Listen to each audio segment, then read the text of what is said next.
आप सभी को कृष्ण जन्माष्टमी की हार्दिक शुभकामनाएं। आइए सुनते हैं कृष्ण जन्माष्टमी की व्रत कथा। बोलो बाके बिहारी लाल की जय। त्रेता युग के अंत और द्वापर के प्रारंभ काल में अत्यंत पापी कंस उत्पन्न हुआ। द्वापर युग में भोजवंशी राजा उग्रसेन मथुरा में राज्य करता था। उसके बेटे कंस ने उसे गद्दी से उतार दिया और स्वयं मथुरा का राजा बन बैठा। कंस की एक बहन देवकी थी, जिसका विवाह वासुदेव नामक यदुवंशी सरदार से हुआ था। एक बार कंस ने अपनी बहन देवकी को उसकी ससुराल पहुंचाने जा रहा था। रास्ते में अचानक आकाशवाणी हुई, हे कंस, जिस देवकी को तू बड़े प्रेम से ले जा रहा है, उसी में तेरा काल बसता है। इसी के गर्भ से उत्पन्न 8वां बालक तेरा वध करेगा। आकाशवाणी सुनकर कंस अपने बहनोई वसुदेव को जान से मारने के लिए उठ खड़ा हुआ। तब देवकी ने उससे विनयपूर्वक कहा, मेरे गर्भ से जो संतान होगी उसे मैं तुम्हारे सामने ला दूंगी। बहनोई को मारने से क्या लाभ है। कंस ने देवकी की बात मान ली और मथुरा वापस चला आया। उसने वासुदेव और देवकी को कारागृह में डाल दिया। काल कोठरी में ही देवकी के गर्भ से 7 बच्चे हुए, लेकिन कंस ने उन्हें पैदा होते ही मार डाला। अब 8वां बच्चा होने वाला था। कारागार में उन पर कड़े पहरे बैठा दिए गए। उसी समय नंद की पत्नी यशोदा को भी बच्चा होने वाला था।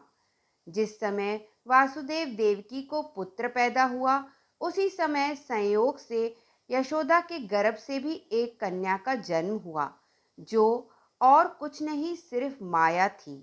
जिस कोठरी में देवकी वसुदेव कैद थे, उसमें अचानक प्रकाश हुआ और उनके सामने शंख चक्र गदा पद्म धारण किए हुए चतुर्भुज भगवान प्रकट हुए। दोनों भगवान के चरणों में गिर पड़े। तब भगवान ने उनसे कहा, अब मैं पुनः नवजात शिशु का रूप धारण कर लेता हूँ। तुम मुझे इसी समय अपने मित्र नंद के घर वृंदावन में भेज आओ और उनके यहाँ जो कन्या जन्मी है उसे लाकर कंस के हवाले कर दो। इस समय वातावरण अनुकूल नहीं है, फिर भी तुम चिंता न करो, जागते हुए पहरेदार सो जाएंगे। कारागृह के फाटक अपने आप खुल जाएंगे और उफनती अथाह यमुना तुमको पार जाने का मार्ग दे देगी। उसी समय वसुदेव नवजात शिशु रूप श्री कृष्ण को सूप में रखकर कारागृह से निकल पड़े और अथाह यमुना को पार कर नंद के घर पहुंचे। वहां उन्होंने नवजात शिशु को यशोदा के साथ सुला दिया और कन्या को लेकर मथुरा आ गए। कारागृह के फाटक पहले की तरह बंद हो गए। तभी कंस ने बंदी गृह जाकर देवकी के हाथ से नवजात कन्या को छीनकर पृथ्वी पर पटक देना चाहा, लेकिन वह कन्या आकाश में उड़ गई और वहां से कहा, अरे मूर्ख, मुझे मारने से क्या होगा। तुझे मारने वाला तो वृंदावन में जा पहुंचा है। वह जल्द ही तुझे तेरे पापों का दंड देगा। मेरा नाम वैष्णवी है और मैं उसी जगत गुरु विष्णु की माया हूँ। इतना कहकर वह अंतर ध्यान हो गई। अपने मृत्यु की बात से घबराकर कंस ने पूतना को बुलाकर उसे कृष्ण को मारने का आदेश दिया। कंस की आज्ञा पाकर पूतना ने एक अत्यंत सुंदर स्त्री का रूप धारण किया और नंद बाबा के घर पहुंच गई। उसने मौका देखकर कृष्ण को उठा लिया और अपना दूध पिलाने लगी। स्तनपान करते हुए कृष्ण ने उसके प्राण भी हर लिए। पूतना के मृत्यु की खबर सुनने के बाद कंस और भी चिंतित हो गया। इस बार उसने केशी नामक अश्वदैत्य को कृष्ण को मारने के लिए भेजा। कृष्ण ने उसके ऊपर चढ़कर उसे यमलोक पहुंचा दिया। फिर कंस ने अरिष्ट नामक दैत्य को बेल के रूप में भेजा।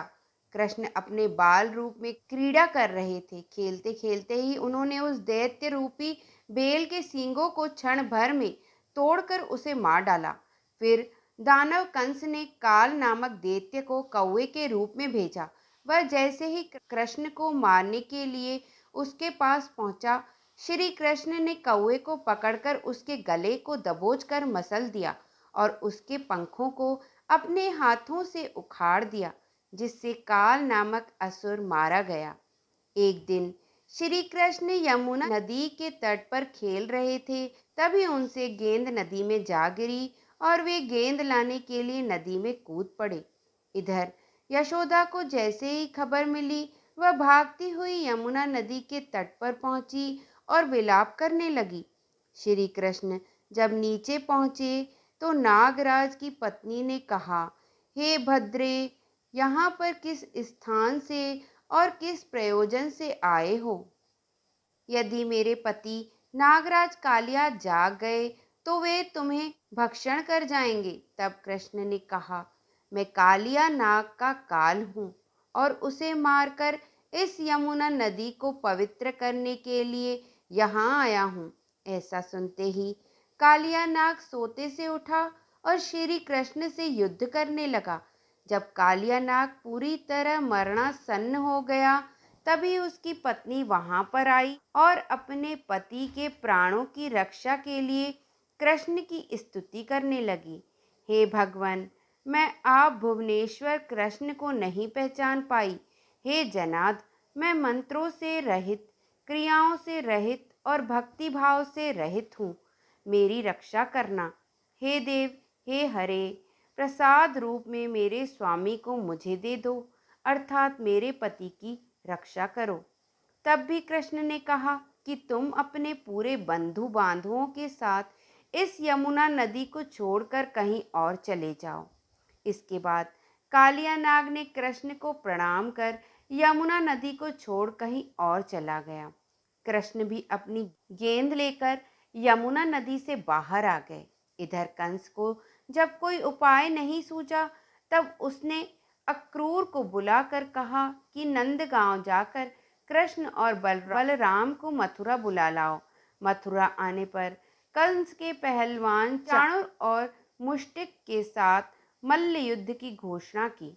अखाड़े के द्वार पर ही कंस ने कुवलय नामक हाथी को रख छोड़ा था ताकि वो कृष्ण को कुचल सके, लेकिन श्री कृष्ण ने उस हाथी को भी मार डाला।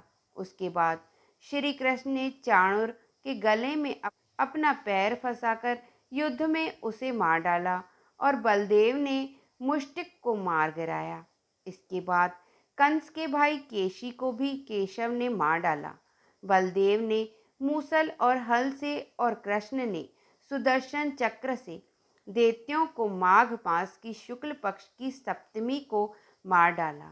श्री कृष्ण ने कहा, हे दुष्ट कंस, उठो, मैं इसी स्थल पर तुम्हें मारकर इस पृथ्वी को तुम्हारे भार से मुक्त करूंगा। यह कहते हुए कृष्ण ने कंस के बालों को पकड़ा और घुमाकर पृथ्वी पर पटक दिया, जिससे वह मर गया। कंस के मरने पर देवताओं ने आकाश से कृष्ण और बलदेव पर पुष्प की वर्षा की। फिर कृष्ण ने माता देवकी और वासुदेव को कारागृह से मुक्त कराया और उग्रसेन को मथुरा की गद्दी सौंप दी। धन्यवाद।